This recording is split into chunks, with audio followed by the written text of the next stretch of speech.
একটা বন্ধুত্ব, কিছু ভুল বোঝাবুঝি আর এক হৃদয় ছোঁয়া প্রেমের গল্প। দুজন মানুষের মধ্যে সম্পর্কের শুরুটা হয় একেবারে অপ্রত্যাশিতভাবে, কিন্তু সময়ের সঙ্গে সঙ্গে তাদের জীবনে আসে এমন কিছু মুহূর্ত যা তাদের একে অপরের প্রতি অনুভূতিকে বদলে দেয়। যখন শচীনের জীবন ঘুরে দাঁড়ানোর পথে, রেণু কি তার জন্য সত্যিই বিশেষ কেউ হয়ে উঠবে, নাকি ভাগ্য তাদের জন্য অন্য কিছু লিখে রেখেছে? প্রেম, বন্ধুত্ব আর উত্তেজনায় ভরা এই মুভি নিয়ে আমাদের আজকের ভিডিও। আপনি আমার চ্যানেলে নতুন হলে আমার চ্যানেলটি সাবস্ক্রাইব করার জন্য অনুরোধ করছি, আর অলরেডি সাবস্ক্রাইব করে রাখলে কৃতজ্ঞতা রইল। তাহলে চলুন মূল গল্প শুরু করি। সিনেমার শুরুতে আমরা একটি ইঞ্জিনিয়ারিং কলেজ দেখি, যেখানে আজ তাদের কলেজের শেষ দিন চলছে। সবাই নিজেদের অনুভূতি শেয়ার করছে। সেখানে আমরা শচীন নামের একটি ছেলেকে দেখি, যে 4 বছর ধরে অঞ্জলিকে ভালোবাসে। আজ তার কলেজের শেষ দিন। সে ঠিক করে যে সে তার মনের কথা অঞ্জলিকে বলবে, কিন্তু এতদিন সে ভয়ে বলতে পারে নাই। তাই আজ সাহস জোগাতে শচীন বিয়ার খেয়ে অঞ্জলিকে প্রপোজ করতে যায়, কিন্তু অঞ্জলি সরাসরি তাকে রিজেক্ট করে। এতে শচীন পুরোপুরি ভেঙে পড়ে। এরপর শচীনের বাড়িতে দেখা যায়, যেখানে তার মা, বাবা এবং এক বোন রয়েছেন। শচীনের বোনের বিয়ে ঠিক হয়েছে এবং মা ছেলের কথাবার্তা থেকে আমরা জানতে পারি যে শচীন খুব শীঘ্রই ইউকে যাওয়ার প্ল্যান করছে এবং ইতিমধ্যে ভিসার জন্য আবেদন করেছে।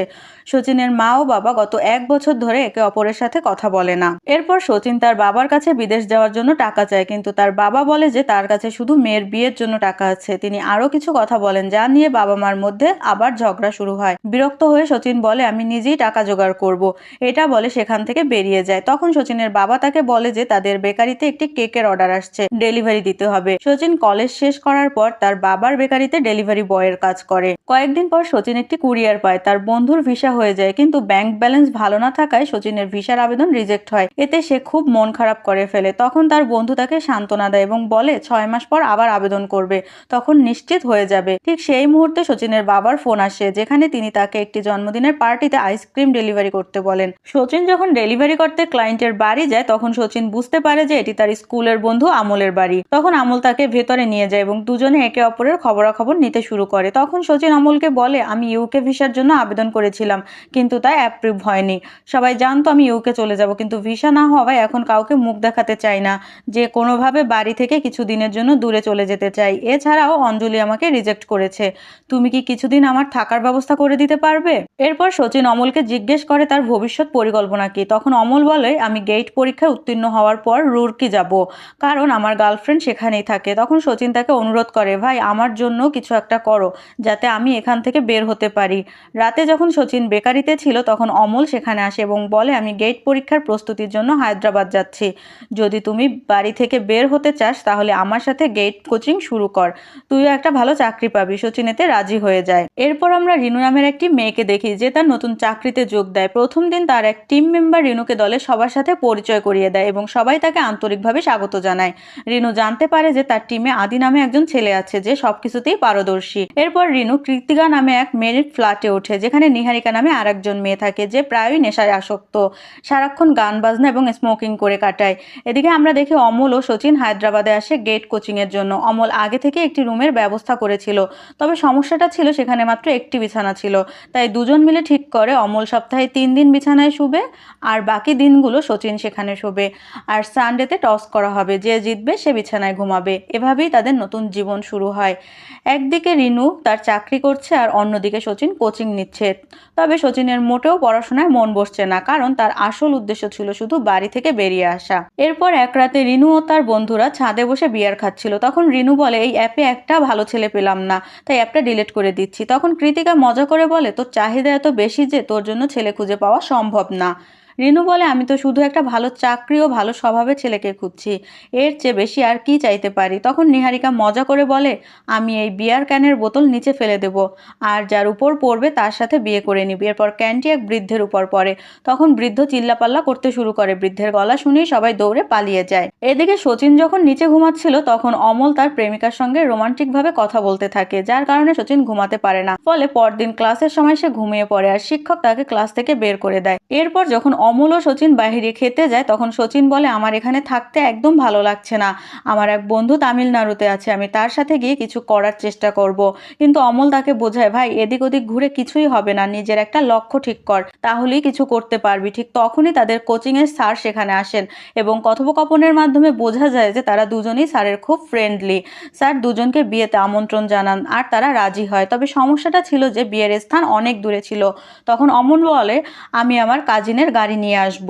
অন্যদিকে অফিসের টিম মেম্বাররা একটি গেম খেলছিল, সেখানে রিনুকে জিজ্ঞাসা করে তোমার যদি সুযোগ থাকে তবে আমাদের টিমের মধ্যে কাকে মারবে, কাকে বিয়ে করবে আর কাকে ভাই বানাবে।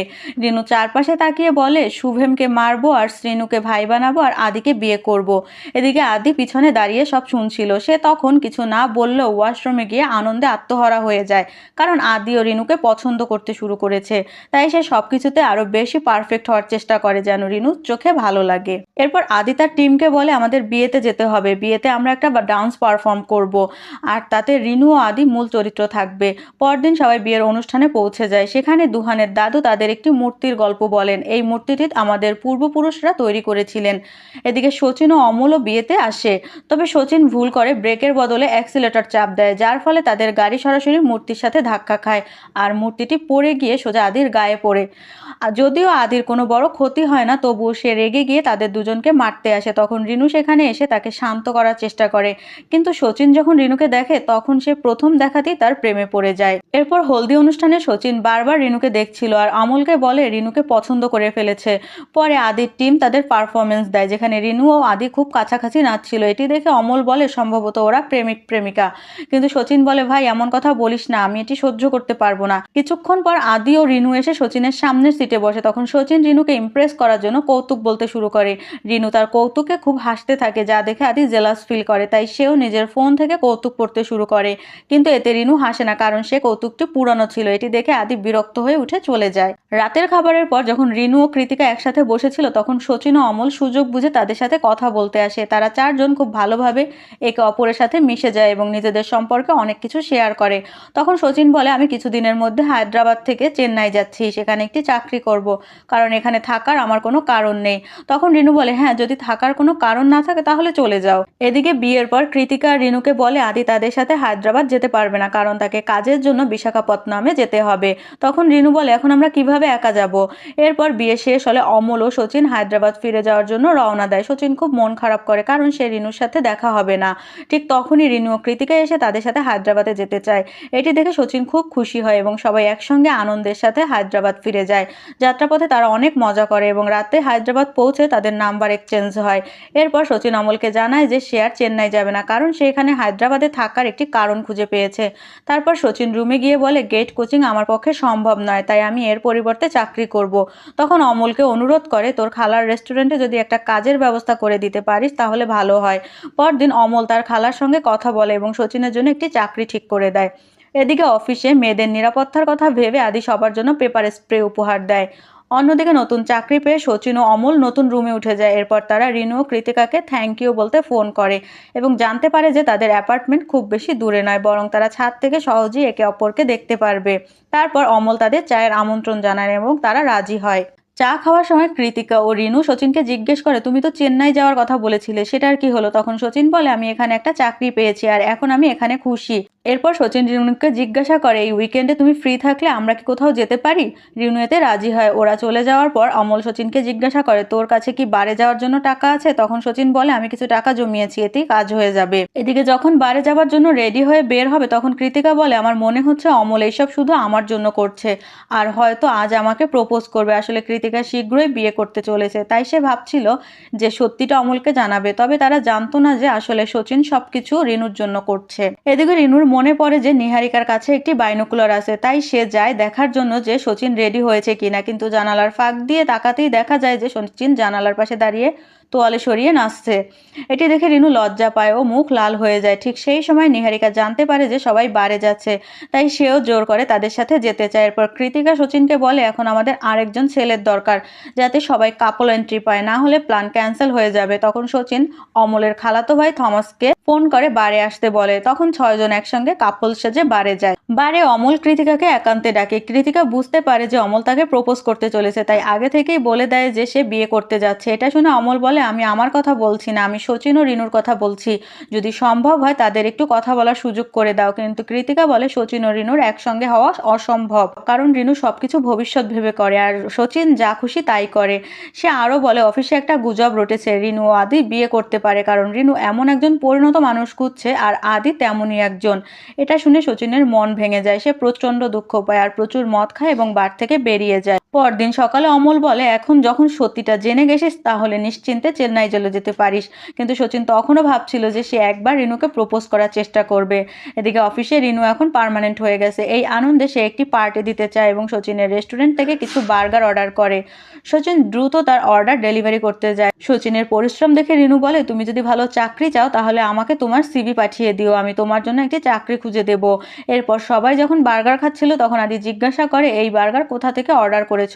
রিনু বলে শচীন তার রেস্টুরেন্ট থেকে এনেছে। শচীনের নাম শুনে আদি রীতিমতো জেলাস হয়ে পড়ে, কারণ সে বুঝতে পারে যে রিনু এখনো শচীনের সাথে যোগাযোগ রাখছে। এরপর শচীন তার এক বন্ধুর সাথে কলেজ থেকে সার্টিফিকেট নিতে যায়। তখন শচীন বাইরে এসে বন্ধুর সামনে বাড়িয়ে বাড়িয়ে বলতে শুরু করে আমার একটা প্রেমিকা আছে, সে খুব সুন্দরী আর একটা বড় কোম্পানিতে কাজ করে। সেই সময় শচীন ফোনে রিনুর মেসেজ দেখে রিনু কোথাও যাচ্ছে। তখন সে রিনুকে ফোন করে জিজ্ঞাসা করে তুমি কোথায় যাচ্ছ। রিনু বলে আমি আমার বাবা মায়ের কাছে যাচ্ছি, কিন্তু গতকাল তোমার রেস্টুরেন্টের বার্গার খেয়েছিলাম যার কারণে পেট খারাপ হয়ে গেছে। এটি শুনে শচীন জিজ্ঞাসা করে তুমি এখন কোথায় আছো। রিনু তাকে পরবর্তী স্টেশনের নাম বলে যা তার কলেজের কাছাকাছি ছিল। তখন শচীন দ্রুত এক দাদির কাছ থেকে আয়ুর্বেদিক ওষুধ বানিয়ে নেয় এবং সেটা পৌঁছে দেওয়ার জন্য রিনুর কাছে ছুটে যায়। স্টেশনে যখন শচীন রিনুর দিকে যাচ্ছিল তখন হঠাৎ পড়ে যায়, যার ফলে তার ফোনের ডিসপ্লে ভেঙে যায়। তবে সে কোনো রকমে রিনুকে ওষুধ দিতে সক্ষম হয়, কিন্তু ট্রেন বেশিক্ষণ সেখানে থামে না। তাই রিনু ভেতরে চলে যায় এবং ফোন করে শচীনকে জিজ্ঞাসা করে তুমি কি বাসার দিকে রওনা হলে। তখন শচীন বলে না আমি যাচ্ছি না, আমি তোমার ট্রেনে উঠেছি, কারণ ভাবলাম আমিও বাড়িতে চলে যাই। এটা শুনে রিনু বলে পরবর্তী স্টেশনে ট্রেন থামলে আমার বগিতে চলে আসো। এরপর শচীন রিনুর বগিতে চলে আসে। ঠিক তখনই আদির ভিডিও কল আসে। রিনুর সঙ্গে শচীনকে দেখে আদি প্রচন্ড রেগে যায় এবং বলে ও এখানে কিভাবে এলো, তুমি তো ওকে তোমার পাশে বসতে দিও না। কিন্তু রিনু আদির কথায় বিশেষ গুরুত্ব না দিয়ে কল কেটে দেয়। এরপর রিনু ওষুধ খাওয়ার পর শচীন বলে যদি আদি তোমার বয়ফ্রেন্ডও হয় তবুও ওর তোমার সাথে এমনভাবে কথা বলা ঠিক না। তখন রিনু বলে আদি শুধু আমার এক বন্ধু, এর বাইরে আর কিছুই না। এর কিছুক্ষণ পর রিনুর ঘুম পায় এবং সে ঘুমিয়ে পড়ে। এই সুযোগে শচীন তার মনের সব কথা রিনুকে বলে ফেলে। তখন শচীন বলে আমি তোমাকে সত্যি অনেক ভালোবাসি আর এই ট্রেনে উঠেছি শুধুমাত্র তোমার জন্য, কিন্তু আমি তোমার সামনে এগুলো বলতে পারবো না, তাই তুমি ঘুমানোর পরে বলছি। এরপর কিছুক্ষণ পর শচীনের স্টেশন চলে আসে। স্টেশন নামার আগে রিনু তাকে জন্মদিনের পার্টিতে আমন্ত্রণ জানায় এবং বলে তুমি অবশ্যই আসবে। শচীন খুশি মনে ট্রেন থেকে নেমে যায়। শচীনের আনা ওষুধ খেয়ে রিনুর পেটের সমস্যা ভালো হয়ে যায়, তাই সে শচীনকে মেসেজ দিয়ে ধন্যবাদ জানায়। এভাবেই দুজনের মধ্যে প্রতিদিন কথা বলা শুরু হয়। এতে মনে হতে থাকে হয়তো রিনুও শচীনকে পছন্দ করতে শুরু করেছে, কারণ তারা সবকিছু একে অপরের সঙ্গে শেয়ার করছিল। কিছুদিন পর শচীন ও আমল রিনুর জন্মদিনের পার্টিতে যায়। সেখানে শচীন আমলকে বলে রিনু আমাকে তার ফোন দিয়েছে, কারণ আমার ফোন ভেঙে গেছে। যখন তারা রিনুর বাসায় পৌঁছায় তখন দেখে যে আদি আগেই সেখানে উপস্থিত এবং রিনুর বাবা মা ও হায়দ্রাবাদে বেড়াতে এসেছে। আদি কোনোভাবে তাদের ইমপ্রেস করার চেষ্টা করছিল। এদিকে শচীন রিনুকে একটি উপহার দেয় যা রিনুর খুব পছন্দ হয়। পরদিন আদির অফিসের সহকর্মীরা ও রিনুর বাবা মা মিলে হায়দ্রাবাদ ঘোরার জন্য বের হয়, যেখানে রিনু শচীন ও আমলকেও আমন্ত্রণ জানায়। এটা দেখে আদি মোটেও খুশি হয় না, যদিও সবাই মিলে অনেক আনন্দ করে বিভিন্ন জায়গায় ঘোরে। এরপর একদিন রিনু শচীনকে ভালো সিভি তৈরি করে দিচ্ছিল। তখন সেই সুযোগে শচীন তার মনের কথা বলে এবং হঠাৎ করে রিনুকে প্রপোজ করে। প্রথমে রিনু ভাবে শচীন হয়তো মজা করছে, কিন্তু শচীনের চেহারা দেখে সে বুঝতে পারে সে একদম সিরিয়াস। তখন রিনু বলে এটা আমার জীবনের সব থেকে বাজে প্রপোজাল ছিল। তখন শচীন বলে তুমি আমার অনেক যত্ন নাও, আমার সাহায্য করো, তার মানে তুমিও আমাকে ভালোবাসো তাই না। কিন্তু রিনু জবাব দেয় আমি তোমাকে ভালোবাসি না, আমরা শুধু বন্ধু, এর বেশি কিছুই না। এটা শুনে শচীন মন খারাপ করে চলে যায়। পরে যখন রিনু তার ফ্ল্যাটে ফেরে তখন কৃতিকা জানায় যে সে চাকরি ছাড়ছে এবং বেঙ্গালুরু চলে যাবে। এটা শুনে রিনুর মন খারাপ হয়ে যায়, কারণ তার সবচেয়ে ভালো বন্ধু তাকে ছেড়ে চলে যাচ্ছে। পরদিন রিনু যখন আদির কাছে একটি কাজ নিয়ে যায় তখন আদি তাকে সাহায্য করতে অস্বীকার করে। তখন রিনু বুঝতে পারে আগের ট্রিপে সে আদিকে যথেষ্ট গুরুত্ব দেয়নি, তাই আদি এভাবে প্রতিশোধ নিচ্ছে। সেদিন রাতে রিনু শচীনের রেস্টুরেন্টে যায় এবং বলে এটা আমার ভুল ছিল, তুমি আমার ব্যবহারকে ভালোবাসা ভেবেছো, কিন্তু আসলে তা ছিল না। তাই আজ থেকে আমরা আর দেখা করব না, কথা বলবো না, কারণ ভালোবাসার মধ্যে বন্ধুত্ব ঠিক নয়। কিন্তু শচীন তখনও বলে আমি তোমাকে ভালোবাসি। তখন রিনু কড়া গলায় বলে ধরে নাও আমি তোমাকে রিজেক্ট করেছি, আর এটা তোমার প্রথম রিজেক্ট নয়, সো এত সিরিয়াসলি নিচ্ছ কেন। এটা শুনে শচীন স্তব্ধ হয়ে যায়। তখন রিনুর ফোন ফেরত দিয়ে কোনো কথা না বলে সেখান থেকে চলে যায়। এরপর সে সরাসরি তার ঘরে গিয়ে অনেক কাঁদে। পরদিন সকালে রিনু শচীনের ঘরে আসে তাকে ফোন ফিরিয়ে দিতে, কিন্তু তখন আমল জানায় যে শচীন চেন্নাই চলে গেছে কারণ তুমি তাকে রিজেক্ট করেছো আর উপহাস করেছো। এরপর আমল রিনুকে খুব বকাঝকা করে। এদিকে শচীন চেন্নাই গিয়ে ছোটখাটো কাজ করতে শুরু করে, অন্যদিকে রিনু তার কাজ চালিয়ে যাচ্ছিল, কিন্তু কোনো কিছুতেই তার মন বসছিল না। সে বারবার শচীনকে ফোন করছিল কিন্তু শচীন একবারও ফোন ধরছিল না। কয়েকদিন পর কৃতিকার বিয়ে হওয়ার কথা ছিল, তাই একদিন সে একটি পার্টির আয়োজন করে এবং শচীন ও আমলকেও আমন্ত্রণ করে। শচীন ও আমল পার্টিতে পৌঁছাতেই রিনু তাদের সঙ্গে কথা বলতে আসে। তখন শচীন জানায় আমার ভিসা অ্যাপ্রুভ হয়েছে, আমি আগামীকাল ইউকে চলে যাচ্ছি। তখন রিনু জিজ্ঞাসা করে তুমি আমার ফোন ধরছিলে না কেন? তখন শচীন বলে তুমি নিজেই তো বলেছিলে আমাদের সবকিছু শেষ, তাহলে তোমার ফোন ধরার কি দরকার? রিনু বলে আমার খারাপ লাগছিল তাই কল করছিলাম। ঠিক তখনই আদি সেখানে আসে এবং শচীন ও আমলের সঙ্গে উল্টাপাল্টা বলতে শুরু করে। তখন শচীন বলে তুমি রিনুকে অনুসরণ করা বন্ধ করো কারণ সে তোমাকেও ভালোবাসে না। আদি তখন রিনুকে জিজ্ঞেস করে কিন্তু রিনু সরাসরি মানা করে দেয় আর বলে 100 কারণ আছে তোমাকে ভালো না বাসার। এটা শুনে শচীন আর আমল খুব হাসাহাসি করতে থাকে। এতে আদির সঙ্গে তার ঝগড়া শুরু হয় এবং শচীন তাকে অপমান করে। তখন আদিও বলে আমি এর প্রতিশোধ অবশ্যই নেব। তখন বাকিরা এসে তাদের ঝামেলা সামাল দিয়ে দেয়। এর মধ্যে শচীন আর আমল অনেক বেশি মদ খেয়ে ফেলছিল, তাই দুজনেই সেখানে ঘুমিয়ে পড়ে। এদিকে রিনুও তখন শচীনের যত্ন নিচ্ছিল। পরদিন সকালে থমাস আমল ও শচীনকে এয়ারপোর্টে পৌঁছে দিতে যায়। ঠিক তখনই রিনু এসে বলে আমিও কি তোমাদের সঙ্গে যেতে পারি? আমল তাকে গাড়িতে তুলে নেয়। তখন আদি কিছু গুন্ডা নিয়ে তাদের পিছু ধাওয়া শুরু করে কারণ সে যে কোনো মূল্যে শচীন ও আমলকে শাস্তি দিতে চেয়েছিল, তাদের থেকে আগের দিনের অপমানের প্রতিশোধ নিতে চায়। এখন রিনু, শচীন ও আমল গাড়িতে যাওয়ার সময় আমল শচীনকে জিজ্ঞাসা করে তুমি কেন ইউকে যাচ্ছ? আমি চাই তুমি এখানে থাকো। তখন আমল লক্ষ্য করে যে একটি গাড়ি তাদের দীর্ঘ সময় ধরে অনুসরণ করছে। এটা দেখে আমল গাড়ির গতি বাড়িয়ে দেয় এবং তারা দ্রুত চালিয়ে যেতে শুরু করে। এখন এই গাড়ি ধাওয়ার মধ্যে রিনু শচীনকে প্রপোজ করে এবং বলে মানছি তুমি আমার চাওয়ার মতো না, কিন্তু এখন আমি তোমাকে ছাড়া থাকতে পারছি না, আমি তোমার যত্ন নিতে ভালোবাসি। এটা শুনে শচীন খুব খুশি হয়, কিন্তু ঠিক তখনই আদি এবং তার গুন্ডারা তাদের গাড়ি থামিয়ে দেয়। যখন তারা সামনে এগিয়ে আসে আমল ও শচীনকে মারতে চায়, সেই সময় রিনু ওই একই পিপার স্প্রে তাদের উপর ছিটিয়ে দেয় যেটা আদি তাকে দিয়েছিল। এরপর সব গুন্ডা আদিকে সেখান থেকে নিয়ে যায়। এরপর তারা এয়ারপোর্টে পৌঁছে যায়। এখন এখানে শচীন ও রিনু তাদের ভালোবাসা প্রকাশ করে এবং রিনু বলে যদি তুমি ইউকে যেতে চাও যাও, আমি তোমাকে আটকে রাখবো না, কিন্তু আমি তোমার জন্য অপেক্ষা করব এবং ততদিন আমরা লং ডিস্টেন্স রিলেশনশিপ রাখবো। এরপর শচীন তার ক্যারিয়ার করতে ইউকে চলে যায়। এরপর শুরুর দিকের একটি দৃশ্য দেখা যায় যেখানে রিনু, কৃতিকা আর নিহারিকা একসঙ্গে বসে বিয়ার খাচ্ছিল। তখন নিহারিকা উপরের দিকে একটি বিয়ার ক্যান ছুঁড়ে দেয় আর বলে এটা যার মাথায় পড়বে তাকে বিয়ে করতে, কিন্তু আসলে ক্যানটি শচীনের উপর পড়ে এবং এটি দেখে বৃদ্ধ লোকটি চিৎকার করে। অর্থাৎ সেদিনই ঠিক হয়ে গেছিল শচীন আর রিনুর বিয়ে হবে। এটি ছিল কপাল যা এই দুজনকে এক করে। এখানেই মুভিটি শেষ হয়। বন্ধুরা, ভিডিওটি কেমন লাগলো কমেন্ট করে জানাবেন। ভালো লাগলে লাইক করে দিবেন এবং পরবর্তী ভিডিও পেতে সাবস্ক্রাইব করে রাখুন। Good bye.